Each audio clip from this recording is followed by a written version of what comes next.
हरियाणा में तो मतलब सरकार का कहना है कि हम खर्ची पर्ची नहीं चलाते, लेकिन खर्ची पर्ची तो जब चलेगी ना। शिक्षा सभी की लाइफ में सबसे ज़्यादा इम्पोर्टेंट होती है, पर आज जो है शिक्षा काफ़ी महंगी होती जा रही है और अपनी ही बनाई पॉलिसी को ये समझने में असक्षम है और हर भर्ती को कोर्ट में उलझा दिया जाता है और बार बार नई डेट ली जाती है। महंगाई के तौर पे देखें तो महंगाई बहुत ज़्यादा बढ़ी है।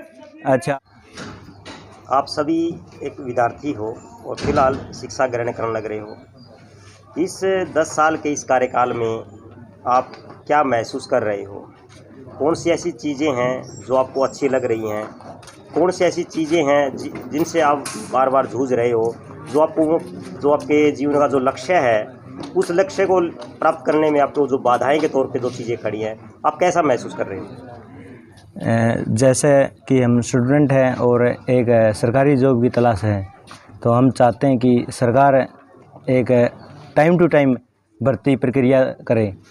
लगातार 5 साल में इस सरकार ने, पिछले 5 साल में देखें तो इस सरकार ने केवल एक डी ग्रुप और हरियाणा पुलिस की भर्ती ही सिरे चढ़ाई है जो हरियाणा में देखें तो।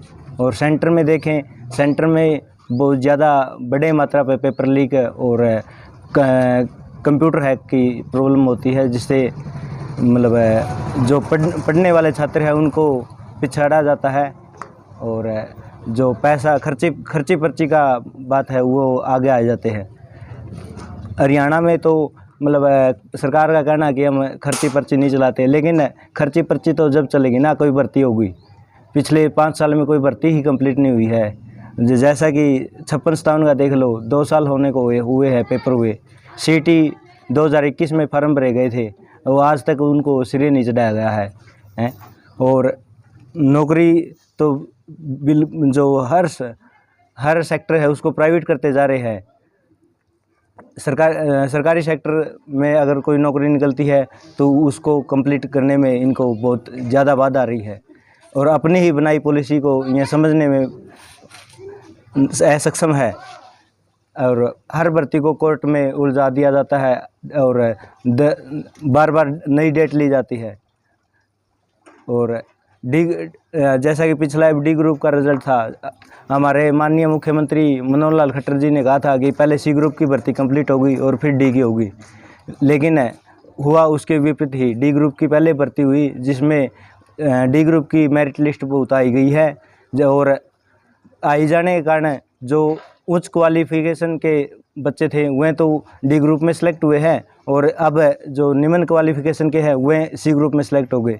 तो ये एक नेगेटिव प्रभाव जाता है सरकार के ऊपर।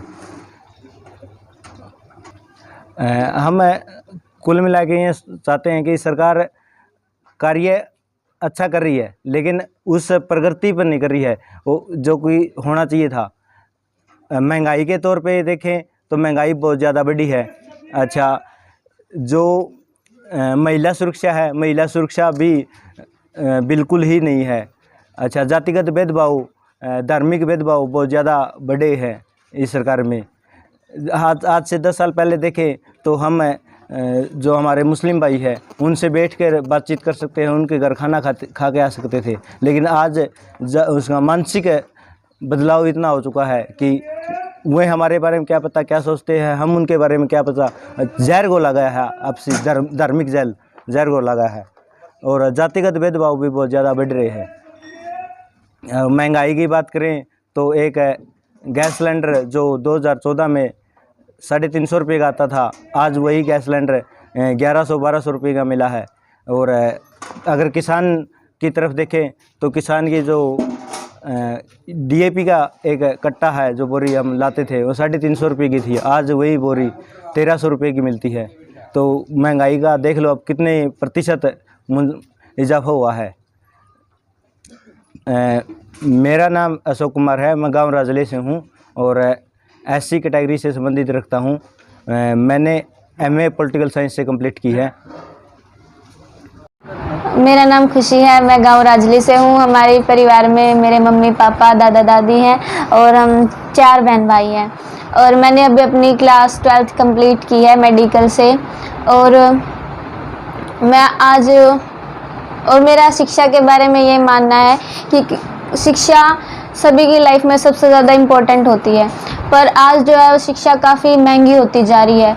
मतलब सरकारी स्कूल प्राइवेट बनते जा रहे हैं और किसी भी एक आम परिवार से, जैसे कोई गरीब परिवार के लिए शिक्षित होना उस बच्चे के लिए बहुत कठिन होता जा रहा है। यही है कि सरकारी स्कूल में भी बच्चा ठीक से पढ़ाई नहीं कर पाता, ना ही सारी फैसिलिटी होती है और टीचर्स भी काफ़ी कम होते हैं।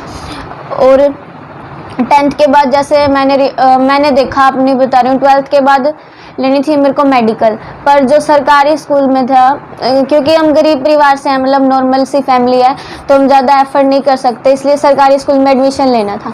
लेकिन सरकारी स्कूल में सारी सुविधाएं नहीं है, टीचर्स ही नहीं है, ना सब्जेक्ट है, तो उसके लिए हमें प्राइवेट स्कूल जाना पड़ता है। बुक्स भी इतनी महंगी है। और अभी मैंने हाल में अपनी 12th क्लास कंप्लीट की है, तो आगे कोर्सेज जो मेरे को ज्वाइन करने हैं या जो आगे मेरे को स्टडी करनी है वो भी काफ़ी महंगे हैं, वो भी अफोर्ड नहीं कर सकते हम। मेरा मानना यही है कि सरकार को ये जो शिक्षा या जो ये महंगाई है वो थोड़ी कम कर देनी चाहिए। मतलब एटलीस्ट एजुकेशन को तो ऐसा बनाना चाहिए कि उससे गरीब बच्चा भी उसको अफोर्ड कर सके।